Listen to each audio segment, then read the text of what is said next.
আজ একটি গুরুত্বপূর্ণ জিনিস নিয়ে কথা বলার ইচ্ছা করেছি। আমরা সেই কথাগুলো যেন আমরা মন থেকে, হৃদয় থেকে নিতে পারি, গ্রহণ করতে পারি, যেন শিক্ষাগুলো নিতে পারি। আল্লাহ সেই তৌফিক দান করুক করি। আমিন। আজ আমরা আমাদের ঈমানের হিসাব খুলতে এসেছি। অর্থাৎ আমরা নিজেদের ঈমানদার হিসেবে দাবি করি, আমরা নিজেদের মুসলমান হিসেবে দাবি করি, আমরা নিজেদের মুমিন হিসেবে দাবি করি। কিন্তু প্রকৃতপক্ষে আমরা মুমিন কিনা, মুসলমান কিনা, আমাদের ঈমানটা খাঁটি আছে কিনা আমরা কিন্তু সেটা পরীক্ষাও করি না। সবথেকে বড় সমস্যা হচ্ছে আমরা আল্লাহকে ভয় কম করি। জান্নাত আছে জানি, জাহান্নাম আছে জানি, কিন্তু আল্লাহ যে একটি ভয়, কথা শুনলে আমরা সেগুলো মেনে নেব, এমন কিন্তু আমরা অনেকটাই কম। আমাদের যদি পক্ষে থাকে সেগুলো আমরা পছন্দ করি, যদি আমাদের বিপক্ষে যায় কথাগুলো, আমাদের যদি কোনো কষ্টসাধ্য হয়, আমরা আল্লাহর জন্য ঝাঁপিয়ে পড়া উচিত ছিল, কিন্তু আমাদের সেরকম মন মানসিকতা, সেরকম পরিবেশ পরিস্থিতিও কম, আর সেরকম আমরা মন মানসিকতাও তেমন কম। আশা করি আল্লাহ তাআলা আমাদের সাথে আছে, তবে মাঝে মাঝে যেন নিজেদের একাকিত্ব মনে হয় এই জাতিকে সঠিক পথ দেখাবে এমন কেউ কি আর আসবে, যে সত্যি মানুষকে সঠিক পথ দেখাবে এমন কেউ আসবে? আর মনে হয় সে কি সত্যি সবসময় সঠিক পথে থাকবে? যেমন মানুষ দেখাবে আমাদের সঠিক পথের দিশা, সে সত্যি পথে থাকবে এমন একটি লোককে আমাদের মধ্যে আসবে, আর আল্লাহ জানে। এরপরে মনে হয় সে যদি শক্তিশালী হয়, সে সবাইকে কি নিজের দোষ, পরের দোষ, তার আশেপাশের লোকদের কি সমান চোখে দেখবে? আরো মনে হয় আমাদের মধ্যে জনগণ কি সত্যি তাকে মেনে নিবে? আমরা যারা জনগণ আছি, যদি কেউ সত্যি পথের ডাক দেয়, যদি সত্য লোক হয়, সত্য কথা বলে, সত্যের পথ দেখায়, আমরা যে জনগণ আছি আমরা কি তাকে মেনে নেব, নাকি তার গল্প কিভাবে শেষ করা যায় সে চিন্তা করব? এমন কিন্তু আমাদের আশেপাশে অহরহ হয়ে চলেছে। মানুষ সত্য কথা বলে, তাকে গুম করা হয়, তাকে খুন করা হয়। আমরা দেখুন কিছুদিন আগে একটি এনসিপির একটি লোক তাকে গুলি করে মেরে ফেলা হয়েছে, নাম তার সম্ভবত হাদি। তো তার কষ্টে বিশ্ববাসী বা পুরো বাংলাদেশ হয়তো একটি চিন্তা কষ্ট নিয়ে ঘুরে বেড়াচ্ছে। এমনই আমাদের পরিবেশটা। আমরা আমরা জনগণ যারা আছে আমরা কি সত্যকে সত্যি এসব মেনে নিব? কারণ শুধু আজকের কথা নয়, এটা অনেক আগে থেকে। যখন জাহান্নামবাসীদেরকে জানানো হবে তোমরা জাহান্নামে কেন আসলে, তোমাদের কাছে কি সতর্ক করে যায়নি? কেউ বলবে হ্যাঁ এসেছিল, কেউ বলবে তাদেরকে আমরা মিথ্যা প্রতিপন্ন করেছি, কেউ বলবে হয়তো তাদেরকে আমরা মেরে ফেলেছি। এমনই পরিবেশটা, এমনই ভাবে দিনগুলো যাচ্ছে হয়তো। তো প্রশ্ন এখানে, আমাদের মধ্যে যদি সত্যি কেউ নিয়েও আসে, আমরা কি তাকে মেনে নেব? এরপর নাকি তার গল্প শেষ কিভাবে করা যায়, তাকে ওখান থেকে কিভাবে সরাই দেওয়া যায়, আমরা সেই কথা ভাববো। এরপর তার সাথে হকের পক্ষে দাঁড়ানোর মতো লোক কি থাকবে, সত্যি কি থাকবে? আমরা কি থাকবো তার পাশে দাঁড়ানো, তার সুখে, তার দুঃখে, তার কষ্টে পাশে কি দাঁড়াবো? নাকি সেও একাকিত্ব অনুভব করবে, যে আমি একা এসেছিলাম, একা যেতে হবে, আমার পাশেও কেউ নেই? এরপর আরো একটি প্রশ্ন আসে, তা হচ্ছে নাকি একদল মানুষ তাকে সঠিক পথে যেতে সাহায্য করবে তো না, আরো তাকে পরিবেশ ভালো না বা মানুষ অখুশি হবে, এটা করা যাবে না, ওটা করা যাবে না বলে তার হিম্মতকে দুর্বল করে দেবে। এরপর ভাবুন তো, আপনি এদের ভিতরে কোন দলের? আপনি কি এই লোকদের মতো, এই লোকদের ভিতরে কোন দলে শামিল হন? কারণ কিয়ামতের দিন বলবে তোমার আমলনামা পড়ার জন্য তুমি যথেষ্ট। তো ভেবে দেখেন, এই লোকদের ভিতরে আপনি কোন দলে শামিল হতে পারেন? যদি আপনি নিজেকে সার্থক মানুষ, সার্থক মুমিন তৈরি করতে চান, তাহলে আমার মনে হয় ভালো গুণগুলো নিজের মধ্যে গ্রহণ করা প্রয়োজন। আর আমার মনে হয় এমন হতে গেলে শুধু আল্লাহর দিকেই তাকে দেখতে হবে, কেউ সাথে থাকুক বা না থাকুক। ওই যে লোকের প্রথম বলেছিলাম, এমন একটি লোক আসবে যে আপনাকে আমাকে সঠিক পথ দেখাবে। ওই রকম লোক যদি হতে হয়, ওই রকম লোকে যদি কাতারে থাকতে হয়, তাহলে কি করতে হবে? আমার মনে হয় শুধু আল্লাহর দিকেই দেখতে হবে, তার পাশে মানুষ থাকুক কি না থাকুক। তবে এর জন্য তো বুঝতে হবে কোনটা সত্য আর কোনটা মিথ্যা, কোনটা ঠিক আর কোনটা ঠিক না। এটাও তার জানা অত্যন্ত প্রয়োজন। কারণ আমাদের বর্তমান দেখে আশেপাশে দেখতে পারি আমাদেরকে শিক্ষা দেবে, যে শিক্ষা আমরা মাদ্রাসা থেকে শিক্ষা পাই, স্কুল কলেজ থেকে শিক্ষা পাই, আমাদেরকে যে শিক্ষা দেয় তার মধ্যে এই গুণগুলো আছে কিনা? তাহলে আপনি কোন জায়গা থেকে বুঝবো এটা সঠিক এটা সঠিক না? বর্তমান সময়ে ইহদিনা সিরাতাল মুস্তাকিমের পথটা বোঝাও হয়তো কঠিন হয়ে পড়েছে। কারণ আমরা কোরআন থেকে, ইসলাম থেকে হয়তো অনেকটাই দূরে আছি। আমরা আমাদের নফসের গোলামি করে যাচ্ছি, আমরা আমাদের স্বার্থের দিক গোলামি করে যাচ্ছি। আমরা ইসলামের গোলামি, মন থেকে জান্নাত চাই, মন থেকে শহীদ হতে চাই, মুখ থেকে বলে যাই, কিন্তু আমরা হয়তো মন থেকে চাই কতটুকু আল্লাহ ভালো জানে। তো আমার বলার টপিকের ভিতরে একটি কথা ছিল, তা হচ্ছে আমরা কি সত্যি মুসলিম, আমরা কি আল্লাহ দলের লোক, আমরা কি আল্লাহকে খুশি করতে চাই নাকি মানুষকে? আল্লাহকে বেশি ভয় করি নাকি মানুষকে বেশি ভয় করি? আমরা অনেকেই মুখে বলি, কিন্তু আমাদের কিভাবে বুঝবো? একজন রাজমিস্ত্রি যদি এসে বলে যে আমি রাজমিস্ত্রি, আমরা কি বিশ্বাস করি? বিশ্বাস করি না। সে যদি কাজ করে, ইটের দেওয়াল তৈরি করে, তাকে বলি আমরা রাজমিস্ত্রি। যদি কাঠের দেওয়াল তৈরি করতে পারে তাকে বলি কাঠমিস্ত্রি। আমরা শুধু যদি মুখেই বলি যে আমরা মুসলমান, আমরা মুমিন, কাজ হবে? কাজ হবে না। এটা আমাদের কাজ কর্মের মাধ্যমে পরিণত করতে হবে। আমরা আল্লাহ মুহাম্মদ একটি নাম জানি, রহমান, রহিম, কাহার। তিনি কি শুধু শুধু নাম দিয়েছে? আমরা জানি আমাদের অনেকে হয়তো নাম রাখে সাদিক, সত্যবাদী, হয়তো সে মিথ্যে কথা বলবে, এমন কি নাম? আমরা যে নাম রাখি মুসলমান, আমরা আল্লাহকে ইবাদত গুলো হয়তো ঠিকভাবে করি না, আমাদের কাজটাকে আমরা প্রাধান্য দিই, তাহলে আমরা কি সেই মুসলমান? আল্লাহ রহমত করে, তিনি রহমান, তিনি ওই সময় কঠিন হবে বলে কাহার। আমাদের ইটের দেওয়াল তৈরি করে কেন রাজমিস্ত্রি বলি? তার কর্ম অনুযায়ী তার নাম আসে। আল্লাহরও এরকম কর্ম অনুযায়ী তার নামগুলো রাখা হয়েছে। আমরাও তেমন মুসলমান, আত্মসমর্পণকারী নাম রেখেছি, নাম রাখি সুন্দর সুন্দর নাম, কিন্তু কাজের সময় সেই ঘুরে ফিরে কোন দিকে যাচ্ছি আমরা, কোন পথে হাঁটতেছি, কে আমাদের সঠিক পথ দেখাবে, কোন সঠিক পথে আমরা যাবো? আল্লাহ আমাদের ভিতরে রহমত করুক, ইহদিনাস সিরাতাল মুস্তাকিম, ফয়সালা তৌফিক দান করুক। যেই পথে আল্লাহ রাসূলদেরকে দেখাইছে সেই পথ দেখাক আমাদের। যেই পথে আল্লাহ অভিশাপ দিয়েছে, যে পথে আল্লাহ রাসূল অভিশাপ দিয়েছে, আমরা সেই পথে চলে আসতে পারি। আমাদের মনগুলোকে যেন আমরা কন্ট্রোল করতে পারি। আল্লাহ আমাদের সেই তৌফিক দান করুক, আমিন। তো প্রথমে আমাদের প্রশ্ন ছিল আল্লাহর হক ও বান্দার হক কোনটা বেশি ভয়ঙ্কর? নামাজ পড়লেন না, এটা আপনার পার্সোনাল ইবাদত। রোজা রাখলেন না, এটা আপনার পার্সোনাল পাপ। আল্লাহ ইচ্ছা করলে মাফ করে দিতেও পারে, নাও দিতে পারে। আপনি আরেকজন ভাইকে কষ্ট দিলেন, আরেকজন ভাইকে বাড়িতে জুলুম করলেন, সেটা কার হক? বান্দার হক। তো বান্দার হক যদি আপনি নষ্ট করেন, কি করতে হবে? সেই বান্দার কাছ থেকে ক্ষমা নিতে হবে। আর আল্লাহর হক যদি আপনি নষ্ট করেন, আল্লাহ মাফ করে দিতেও পারে, নাও দিতে পারে।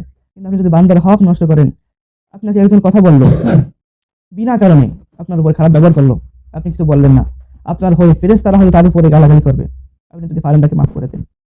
পৃথিবীতে কিছু জিনিস আছে যার মাধ্যমে আল্লাহর নৈকট্য অর্জন করা সম্ভব। পৃথিবীতে আপনার একজন কষ্ট দিল, আপনি তাকে কতটুকু করতে পারবেন? তাকে মারলেন, তাকে কষ্ট দিলেন, এখানেই শেষ। কিন্তু আপনি যদি কিয়ামতে রেখে দেন, আপনি যদি আখিরাতে আল্লাহর কাছে ফল নিতে চান, আপনি যদি রাসূলের উম্মতের মতো হতে চান, আপনি যদি রাসূলের উম্মত হতে চান, আপনি যদি রাসূলের আদর্শ মেনে নিতে চান, তাহলে রাসূলের আদর্শ মতো জীবন করার চেষ্টা করতে হবে। বারবার এক জায়গায় ফিরে আসতে হয়। আমরা যে কারো কাছ থেকে শিখবো, এমন লোকজনও হয়তো আমরা পাবো কিনা। এই জন্য আল্লাহকে এইটা বললে কাজ হবে না যে আমরা এমন লোক পাইছি কি পাইনি। ওইরকম লোক আপনাকে হতে হবে, ওইরকম লোক ওরকম তৈরি হওয়ার মন মানসিকতা আপনাকে তৈরি করতে হবে। আর আল্লাহ প্রথম বলে যান ইকরা বিসমি রাব্বিকাল্লাযী খলাক। আপনাকে নিজেকে জ্ঞান অর্জন করতে হবে, আপনাকে নিজেকে শিখতে হবে, জানতে হবে কোরআনে কি বলা হয়েছে, হাদিসে কি বলা হয়েছে, রাসূল কি বলেছে, এই কথাগুলো আপনাকে নিজে জানার চেষ্টা করতে হবে। তো আমরা জানছিলাম আল্লাহর হক ও বান্দার হক। আপনি যদি আল্লাহর হক নষ্ট করে থাকেন, আল্লাহ চাইলে আপনাকে মাফ করে দিতে পারে, নাও পারে। আর বান্দার হক আপনি যদি নষ্ট করে থাকেন, বান্দার কাছ থেকে মাফ নিতে হবে। আরেকটি আমাদের শীতকাল যে চাইছে, শীতকালে আরেকটি খারাপ অভ্যাস দেখা যায়, তা হচ্ছে রাষ্ট্রীয় সম্পদ নষ্ট করা, তা হচ্ছে কারেন্ট নিয়ে চুরি করে ব্যবহার করা। সেটা হচ্ছে রাষ্ট্রীয় সম্পদ। আপনি বান্দার হক যেমন নষ্ট করলে সমস্যা, রাষ্ট্রীয় সম্পদ হচ্ছে 18 কোটি মানুষ থেকে আপনার ক্ষমা নিতে হবে। যদি 18 কোটি রাষ্ট্রীয় মানুষ থাকে, সবার কাছে ক্ষমা নিতে হবে। এটা সম্ভব? সম্ভব না। একজন যদি না করে দিয়ে দিতে পারে, নাও পারে, কিন্তু 18 কোটি মানুষের কাছে কিভাবে মাপ নেবেন? হয়তো এক মানুষ মরে যাচ্ছে, তার কাছে মাপ দিতে পারবেন? পারবেন না। এটি একটি বিশাল বড় জুলুম। এরপর হাদিস থেকে আমরা জানতে পারি কিয়ামতের দিন সবথেকে বড় দেউলিয়া হবে সে, মানুষের টাকা পয়সা শেষ হয়ে যাবে, দেউলিয়া হয়ে যাবে। আর কিয়ামতের ময়দানে সবচেয়ে বড় দেউলিয়া হয়ে যাবে সে, যে নামাজ, রোজা, যাকাত নিয়ে আসবে, নামাজ পড়বে, রোজা পড়বে, যাকাত নিয়ে আসবে, কিন্তু মানুষকে কষ্ট দিচ্ছে, বান্দার হক নষ্ট করছে, রাষ্ট্রীয় সম্পদ চুরি করছে, কারেন্ট, গ্যাস, পানি চুরি করছে, ঘুষ দুর্নীতি করছে, সরকারি কাজ অবহেলা করছে, অর্থাৎ বান্দার হক নষ্ট করা। এরপর আল্লাহ তাআলা বলেছেন সৎ কাজের আদেশ করো, অসৎ কাজের নিষেধ করো। আর অন্যায়ের প্রতিবাদ, এটা কার দায়িত্ব? আমরা অনেকেই বলে থাকি এসব কাজ আমাদের না, এসব কাজ চুপ থাকাই ভালো। কিন্তু রাসূল সাল্লাল্লাহু আলাইহি ওয়াসাল্লাম বলেছেন, তোমাদের কেউ যদি অন্যায় দেখো, তাহলে সে যেন হাত দিয়ে প্রতিহত করে, যদি সে না পারে সে যেন মুখ দিয়ে প্রতিহত করে, তাও যদি সে না পারে অন্তত অন্তর দিয়ে তাকে ঘৃণা করে। এটা হচ্ছে ইমানের সর্বনিম্ন স্তর। যতটুকু সম্ভব সে অন্যায়ের প্রতিবাদ করার চেষ্টা করতে হবে। আর যে অন্যায় দেখে হাসে, যে অন্যায় দেখে চুপ থাকে, যে অন্যায় সুবিধা নেই, সেই মানে দাবিদার হয়তো হতে পারে না। আল্লাহ রাসূলের কথার সাথে আপনার কাজ তো সংঘর্ষ মিশছে না, আলাদা হয়ে গেছে। আল্লাহ রাসূল বলেছেন আপনি অন্যায় প্রতিবাদ করেন, আর আপনি চোখ বুঝে ঘুম থেকে সরে গেলেন, কিছু বললেন না, আপনার সাধ্যমতো চেষ্টা করলেন না, আপনি হয়তো ইমামের হকদার বা দাবিদার হয়তো হতে পারলেন না। আর এই প্রতিবাদ কারা করবে? যারা নিজেদেরকে মুসলিম বলে মনে করে। আপনি কি নিজেদের মুসলিম বলে দাবি করেন? তাহলে এই কাজগুলো করতে হবে। এরপর যারা নিজেদেরকে আল্লাহ দলের লোক বলে মনে করেন, দলটা এক হচ্ছে আল্লাহ দল আর এক হচ্ছে শয়তানের দল। যারা নিজেদেরকে আল্লাহ দলের লোক হিসেবে মনে করেন তারা অন্যায় প্রতিবাদ করার চেষ্টা করতে হবে। যারা নিজেদের শহীদের মর্যাদা চান, শুধু জিহাদে গেলাম আর নিজে গেলাম এমনটা না, জিহাদের তামান্না করতে হবে। প্রথম থেকে আপনাকে সৎ কাজের আদেশ করতে হবে, অসৎ কাজের নিষেধ করতে হবে, শহীদে তামান্না মনে রাখতে হবে। যদি আপনি পাতলা পায়খানা হলেও মারা যান, আশা করা যায় আপনি শহীদের মর্যাদা পাবেন। এই জন্য শহীদি মর্যাদা চাওয়ার জন্য সৎ কাজের আদেশ, অসৎ কাজের নিষেধ করার চেষ্টা করতে হবে। এরপরে যারা আখিরাতে জান্নাত চায়, তো প্রতিবাদ কারা করবে? যারা নিজেদেরকে মুসলিম বলে দাবি করে, যারা নিজেদের আল্লাহর দলের লোক হিসেবে মনে করে, যারা শহীদের মর্যাদা চায়, যারা আখিরাতে জান্নাত চায়, তারা এই কাজগুলো করবে। আর আমি যদি না চান সেটা তো আপনার ব্যাপার। আশা করি আমরা এখানে তারাই চিন্তা আমরা সবাই চাই। এরপর আল্লাহ তাআলা বলেছেন, তোমরাই সর্বোত্তম উম্মাত, তোমরাই সর্বোত্তম উম্মাত, কারণ তোমরা ভালো কাজে আদেশ দাও এবং মন্দ কাজ নিষেধ করো। তাহলে আল্লাহর পছন্দের উম্মাত হতে গেলে কি করতে হবে? সৎ কাজের আদেশ দিতে হবে, অসৎ কাজের নিষেধ করতে হবে সাধ্যমতো। আর যারা করবে না তারা কারা? যারা প্রতিবাদ করবে না তারা কার দল? যারা বলে মানুষ কি বলবে, আমার ক্ষতি হবে, আমার অসুবিধা হবে, এটা হবে ওটা হবে। তারা আল্লাহকে খুশি করতে চায় না, তারা মানুষকেই খুশি করতে চায়। কোরআন আল্লাহ বলেছেন তারা আল্লাহকে ছেড়ে মানুষকে ভয় করে। সূরা নিসা আমরা বলতে পারি আল্লাহ বলেন তারা আল্লাহকে ছেড়ে মানুষকে ভয় করে, এরা শয়তানি দলের কাতারে চলে যায়। তারা যতই মুখে কালিমা পড়ুক না কেন, তারা আল্লাহ থেকে মানুষকে বেশি ভয় করে, আল্লাহকে খুশি না করে বান্দাকে খুশি করতে চায়। তারা কোন দলের অন্তর্ভুক্ত হবে? শয়তানি দলের। এরপর আমরা বলি যে যদি বললাম কেউ মানলো না তাহলে বলি কিভাবে হলো? এটা বলি কিনা? বলি আমরা, কারণ আপনি আমাকে ফলের দায় প্রাপ্ত করা হয়নি, আপনাকে আমাকে ফলের দায়িত্ব প্রাপ্ত করা হয়নি। অর্থাৎ আপনাকে মনে করেন একটি কাজ করলাম, কাজটা হবে, হতেই হবে এমন দায়িত্ব প্রাপ্ত থাকে না। আপনাকে দায়িত্ব দেওয়া হয়েছে কেবল দাওয়াতে প্রতিবাদ করার জন্য। অন্যায় কাজে প্রতিবাদ করবেন, সৎ কাজের আদেশ করবেন, অসৎ কাজে নিষেধ করবেন, এটা আমার দায়িত্ব। কে মানবে কে মানবে না, ফল হলো কি হলো না এটা দেখা দরকার আপনার বেশি না। কে বেশি হয়েছে কোনটা? আল্লাহ যেটা আপনাকে দাওয়াত ও প্রতিবাদের দায়িত্ব, এটা আপনাকে করতে হবে। আল্লাহ তাআলা সূরার ভিতর বলেছেন ৪৮ নম্বর আয়াতে, তোমার দায়িত্ব শুধু পৌঁছে দেওয়া, সাধ্যমতো কাজ করে দেওয়া। আমরা নূহ আলাইহিস সালাম ৯৫০ বছর ধরে দাওয়াত দিয়েছেন, সেখানে সবাই কি বলেছিল? সবাই মানলো না। যে মানবে তার উপকার, যে মানবে না তার ক্ষতি। জানানোর কাজ জানালাম, জানাতে হবে, যতটুকু সম্ভব চেষ্টা করতে হবে। কারণ আপনারাই হয়তো আমাকে বলছেন যে একদিন বলবেন যে আমাদেরকে জানাইনি। সেদিন আমাকে জিজ্ঞেস করা হবে, আমাদেরকে জিজ্ঞেস করা হবে, তুমি কেন সত্য বলোনি, তুমি কেন অন্যায়ের প্রতিবাদ করলে না? হাদিস থেকে আমরা জানতে পারি, জালিমকে দেখে যে চুপ থাকে আল্লাহ তাকে সাধারণ শাস্তি থেকে গ্রেফতার করেন। জুলুম হয়, যেখানে অন্যায় হয়, দেখে চুপ থাকে, সাধারণ শাস্তি তাকে আটক করা হয়। আর আমরা অনেকে শহীদের মর্যাদা চাই, শহীদ হতে চাই।